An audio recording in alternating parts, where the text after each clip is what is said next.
to see what's going on, collect some data.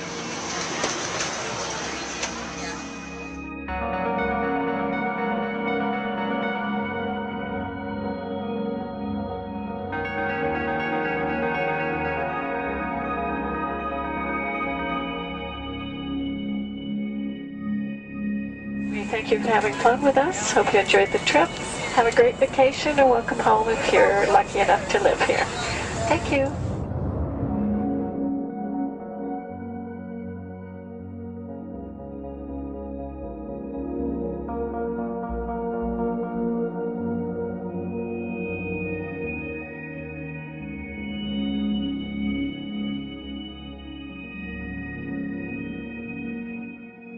The whole valley's off the grid, so it's either solar, wind, or generators.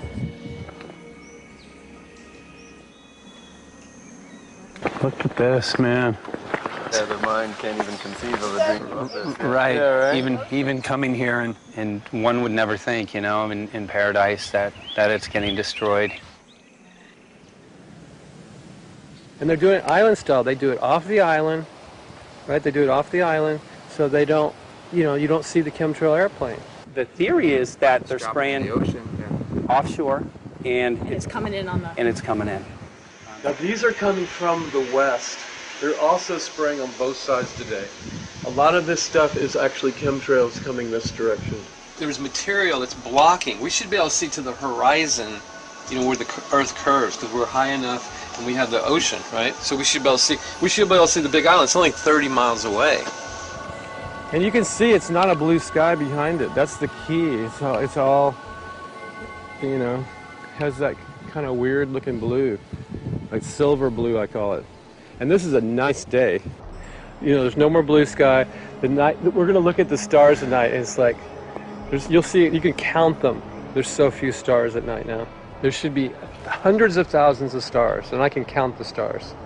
There's like one here, and one planet here. It's like, you might see, some nights you'll see 100, some nights you'll see 10. This is what concerns me, this kind of stuff right here. It's just soft. Okay. This just comes right off, this bark. That's not natural. For I've seen hundreds of thousands of coconuts, and I've never seen it falling apart like that.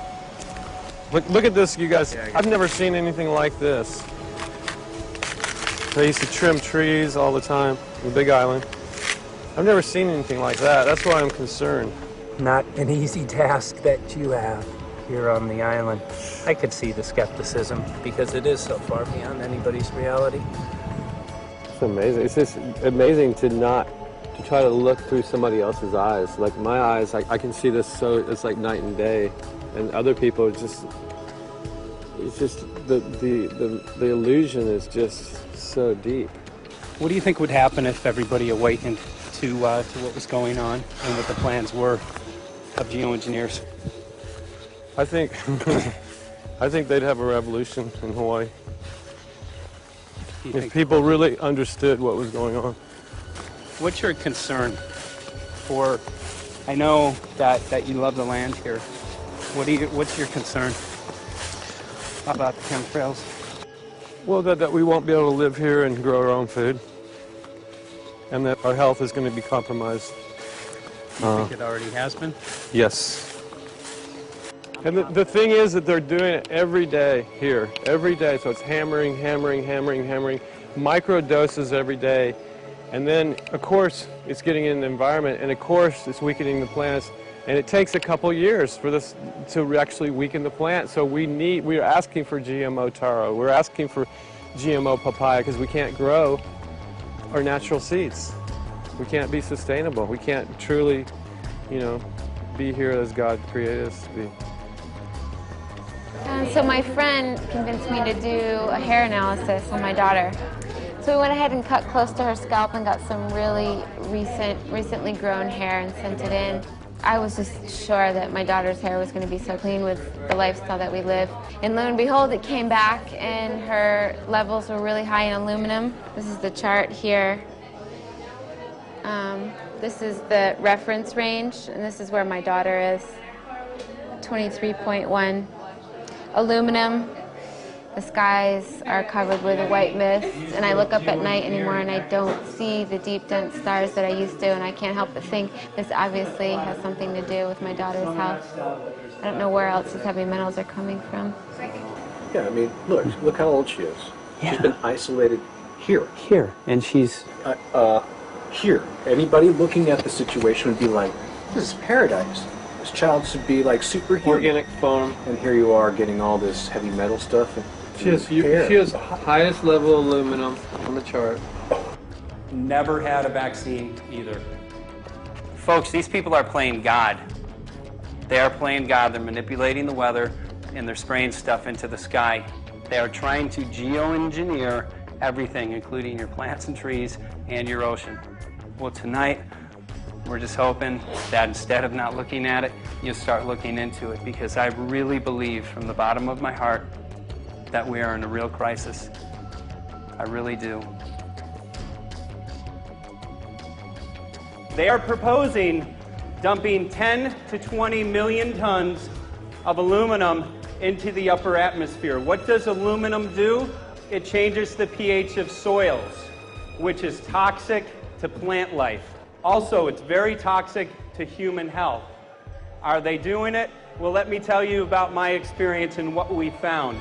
We have much evidence that not only suggests, but I believe prove that they are happening.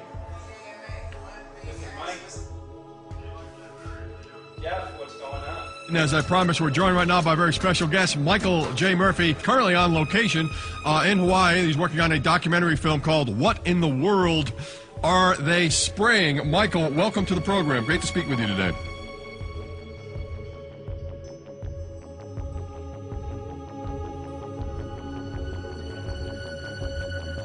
I had a friend who recently, he's always looking at things from a different perspective. He's a bit of a conspiracy theorist, you know. And he says that whenever the president comes to LA, there's no spraying that week.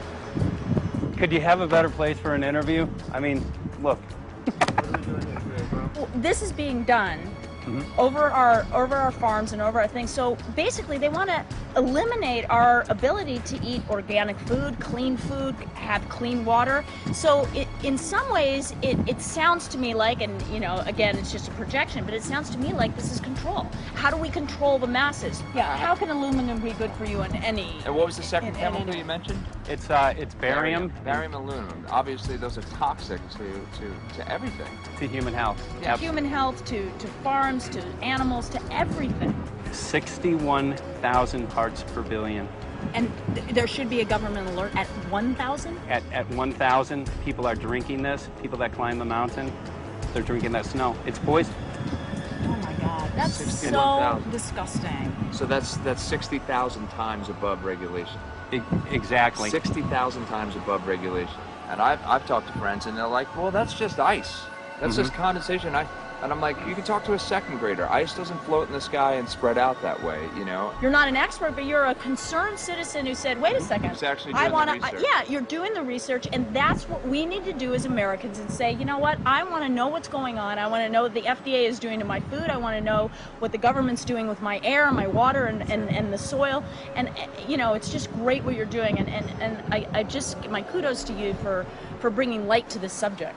Put all of the theories aside, just what geoengineers are proposing and what's being found is scary enough. So we can just address that. And I encourage more people to just step up and ask questions and do what he's doing. So thank you, Michael, very, very much. Aerosol spraying aluminum affects everywhere, and we have a beautiful tropical climate which I believe might be in jeopardy. So we wanted to not only come and bring the message of what people were finding around the world, but encourage people to test for the aluminum, strontium, barium. Essentially, I think it was an effective trip. I saw a lot of people here in Hawaii, in Maui, awake and not only curious, but willing to look into this deeper, and that's my only hope. This is one of the boldest moves, I think, from Ed Griffin yet. This is the taboo topic that nobody's supposed to talk about, and that is aerosol spraying. Now, we've got tons of documented proof of errant aerosol spraying. It just blows my mind that the whole essence of humanity has always been to look up into the sky and ask why. Though there are no limitations, there's endless space, an endless universe. Now, in the 21st century, we're not allowed to do that. Anyone who looks up and sees the giant grids and the X's in the sky that weren't part of our existence until just a decade or two ago is somehow called a kook. And the people that are the best and biggest proponents for the revolution and for liberty, they don't want you to talk about it because you could discredit them. It seems to be an industry that's being built up to milk the taxpayers by undergoing some kind of a giant global spraying program to make all kinds of money on the project. And they don't seem to care really what effect it has. They're not trying to experiment to see if humans can survive it or anything like that. They just want to get this stuff up. And then we discover, as we're going further down the line, that there are companies generating genetically modified organisms, seeds, modified seed crops they're being engineered to resist the aluminum in the soil.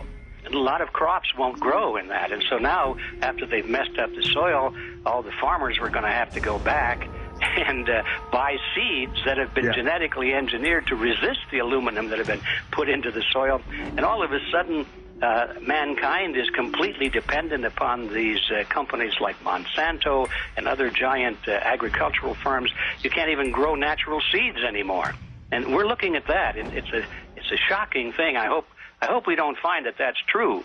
But all the arrows right now are pointing in that direction. We get into cost-benefit analysis here because there's also HAARP could be involved in this. Geoengineering, as you guys mentioned, which is documented heavily in Dennis Kucinich's bill, that is the Space Preservation Act, which, by the way, I don't think got through Congress. And then Kay Bailout, as we call her here, Kay Bailey Hutchinson, also put together some legislation in order to qualify geoengineering, which, again, is supposed to save us all from global warming. But it is cost-benefit analysis because they can benefit on so many different levels. Ed, that's how they do everything, isn't it? That's right. And, you know, there's an old adage, if you just follow the dollar, follow the buck, you get to the source of the problem.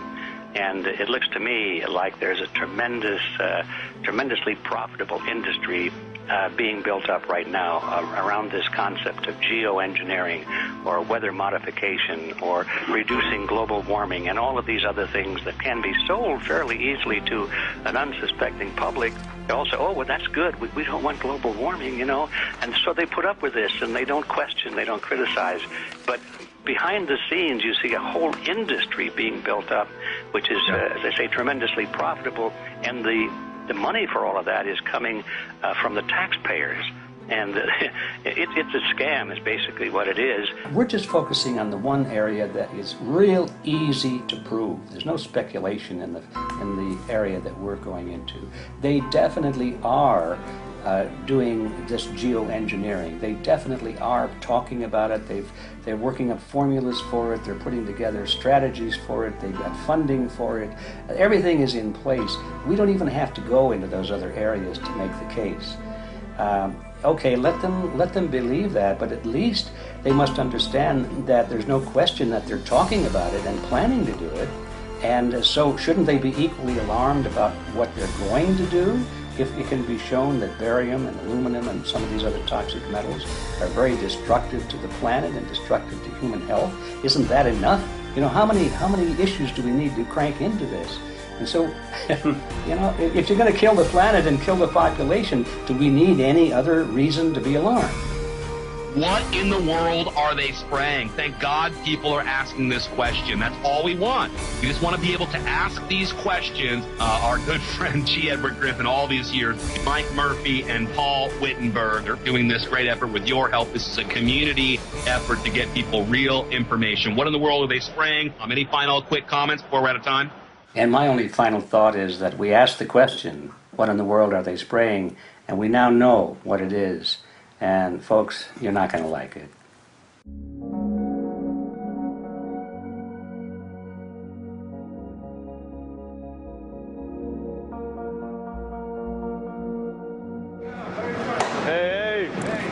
I'm Peter Vreken. I'm from Belgium. I'm 54 years old. I can't believe it myself. I'm a very happy and grateful person. We are doing the job